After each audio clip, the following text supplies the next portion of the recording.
ನಮಸ್ತೆ ಸ್ನೇಹಿತರೆ, ನಿಧಿ ಅಡುಗೆಗೆ ನಿಮಗೆಲ್ಲರಿಗೂ ಸ್ವಾಗತ. ಇವತ್ತಿನ ರೆಸಿಪಿ ಅವಲಕ್ಕಿಯ ಖಾರ ಪೊಂಗಲ್. ಈ ಪೊಂಗಲ್ ಅಕ್ಕಿ ಬಳಸದೆ ಮಾಡುವಂಥದ್ದು. ಹಾಗಾಗಿ ಹಬ್ಬ ಹರಿದಿನಗಳಲ್ಲಿ ವ್ರತ ಮಾಡುವವರು ಅಥವಾ ಅನ್ನ ಸ್ಕಿಪ್ ಮಾಡುವವರು ಈ ರೀತಿಯ ಪೊಂಗಲನ್ನು ಮಾಡ್ಬೋದು. ಇದಕ್ಕೆ ನೀರುಳ್ಳಿ ಬೆಳ್ಳುಳ್ಳಿ ಏನನ್ನು ಬಳಸುವುದಿಲ್ಲ. ಹೆಸರುಬೇಳೆ ಸೇರಿಸಿರುವುದರಿಂದ ದೇಹಕ್ಕೆ ತುಂಬ ತಂಪು ಕೂಡ ಇದು. ಸಿಂಪಲ್ ಆದ ಹಾಗೂ ಆರೋಗ್ಯಕರವಾದ ಈ ಪೊಂಗಲ್ ಅಥವಾ ಹುಗ್ಗಿ ಅಂತ ಸಹ ಇದನ್ನು ಹೇಳ್ಬೋದು. ಇದನ್ನು ಹೇಗೆ ಮಾಡೋದಂತ ನೋಡೋಣ.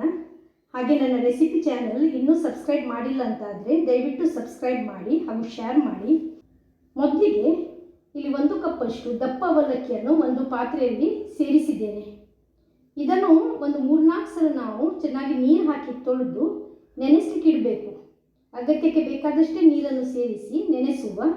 ಅದು ಸಾಧಾರಣ 10 ರಿಂದ 15 ನಿಮಿಷಗಳ ಕಾಲ ನೆನೆಸಬೇಕಾಗ್ತದೆ. ಇದು ನೀರು ಹೀರಿ ಸಾಫ್ಟ್ ಆಗಬೇಕು. ಈ ಬದಿ ನೋಡಿ, ಒಂದು ಪಾತ್ರೆಯಲ್ಲಿ 1/4 ಕಪ್ಪಷ್ಟು ಹೆಸರುಬೇಳೆಯನ್ನು ಸೇರಿಸಿದ್ದೇನೆ. ಅಂದರೆ ಅವಲಕ್ಕಿಯ 1/4 ಭಾಗದಷ್ಟು ಹೆಸರುಬೇಳೆಯನ್ನು ತೆಗೆದುಕೊಳ್ಬೇಕು. ಇದನ್ನು ಸಹ ಚೆನ್ನಾಗಿ ಹೊಳೆ ಮಾಡಿ ತೊಳೆದು ಇದನ್ನು ಕುಕ್ಕರಲ್ಲಿ ನಾವು ಬೇಯಿಸಬೇಕು. ಹಾಗಾಗಿ ಕುಕ್ಕರ್ ಪ್ಯಾನಲ್ಲಿ 1 ದೊಡ್ಡ ಕಪ್ಪಷ್ಟು ನೀರನ್ನು ಸೇರಿಸಿ ಈ ತೊಳೆದ ಹೆಸರುಬೇಳೆ ಇದೆಯಲ್ಲ ಅದನ್ನು ಸೇರಿಸಬೇಕು. ಸ್ವಲ್ಪ ಅರಿಶಿನ ಹುಡಿ ಹಾಗೂ 15 ಕಾಳು ಮೆಣಸು ಸ್ವಲ್ಪವೇ ಕ್ರಷ್ ಮಾಡಬೇಕು. ಇದನ್ನು ಸೇರಿಸಿ ಮಿಕ್ಸ್ ಮಾಡಿ ಲಿಡ್ ಕ್ಲೋಸ್ ಮಾಡಿ ಇದಕ್ಕೆ 2 ಸೀಟಿ ತೆಗೆದ್ರೆ ಸಾಕು. ಇದು ತುಂಬ ಬೇಯಬಾರ್ದು, ಓವರ್ ಕುಕ್ ಆಗಬಾರ್ದು. ಯಾಕೆ ಹೇಳಿದರೆ ಇದನ್ನು ನಾವು ನಂತರ ಅವಲಕ್ಕಿ ಜೊತೆಗೆ ಬೇಯಿಸಲಿಕ್ಕಿದೆ. ಈ ಬದಿ ನೋಡಿ, ಅವಲಕ್ಕಿ ನೀರನ್ನು ಹೀರಿ ಸಾಫ್ಟ್ ಆಗಿದೆ. ಇದನ್ನು 12 ನಿಮಿಷಗಳ ಕಾಲ ನಾನು ನೆನೆಸಿದ್ದೆ. ಇದರ ನೀರನ್ನು ಇಲ್ಲಿ ಹಿಂಡಿ ತೆಗೆದಿಟ್ಟಿದ್ದೇನೆ. ಈಗ ಒಗ್ಗರಣೆಗೆ ಒಂದು ಬಾಣಲೆಯಲ್ಲಿ 1 ದೊಡ್ಡ ಸ್ಪೂನಷ್ಟು ತುಪ್ಪವನ್ನು ಸೇರಿಸಿ ಗ್ಯಾಸ್ ಫ್ಲೇಮನ್ನು ಆನ್ ಮಾಡುವ. ಇಲ್ಲಿ ತುಪ್ಪ ಮೆಲ್ಟ್ ಆಗಿ ಬಿಸಿ ಆಗುವಾಗ ಇದರಲ್ಲಿ 1/2 ಸ್ಪೂನಷ್ಟು ಸಾಸಿವೆ, 1/2 ಸ್ಪೂನ್ ಜೀರಿಗೆಯನ್ನು ಸೇರಿಸಿ ಹುರ್ಕೊಳ್ಬೇಕು. ಸಾಸಿವೆ ಜೀರಿಗೆ ಸಿಡಿಯಲು ಪ್ರಾರಂಭವಾಗುವಾಗ ಇದರಲ್ಲಿ 1 ಸ್ಪೂನಷ್ಟು ಸಣ್ಣಗೆ ಹೆಚ್ಚಿಟ್ಟ ಶುಂಠಿ ಚೂರುಗಳು, 2 ಸ್ಪೂನಷ್ಟು ತೆಂಗಿನಕಾಯಿಯ ಚಿಕ್ಕ ಚಿಕ್ಕ ತುಂಡು, ಜೊತೆಗೆ ಸ್ವಲ್ಪ ಗೇರು ಬೀಜವನ್ನು ಸಹ ಸೇರಿಸಿ ಕೆಂಪಗೆ ಹುರಿಬೇಕು. ಬೇಕಾದರೆ ಕೊಬ್ಬರಿ ಚೂರುಗಳನ್ನು ಸೇರಿಸಬಹುದು ಅಥವಾ 4 ರಿಂದ 5 ಸ್ಪೂನಷ್ಟು ತೆಂಗಿನ ತುರಿಯನ್ನು ಸಹ ಸೇರಿಸಬಹುದು. ಒಗ್ಗರಣೆಗೆ ಹಾಕಿದ ಸಾಮಗ್ರಿ ಇಲ್ಲಿ ನೋಡಿ ಲೈಟಾಗಿ ಕಲರ್ ಚೇಂಜ್ ಆಗ್ತಾ ಬಂದಿದೆ. ಈಗ ಇದರಲ್ಲಿ 3 ಸೀಳಿದ ಹಸಿಮೆಣಸಿನಕಾಯಿ ಹಾಗೂ 2 ಗರಿ ಕರಿಬೇವಿನ ಎಲೆಯನ್ನು ಸೇರಿಸುವ. ಹೊಳ್ಳೆ ಮಾಡಿ ಇದನ್ನು ಫ್ರೈ ಮಾಡಬೇಕು.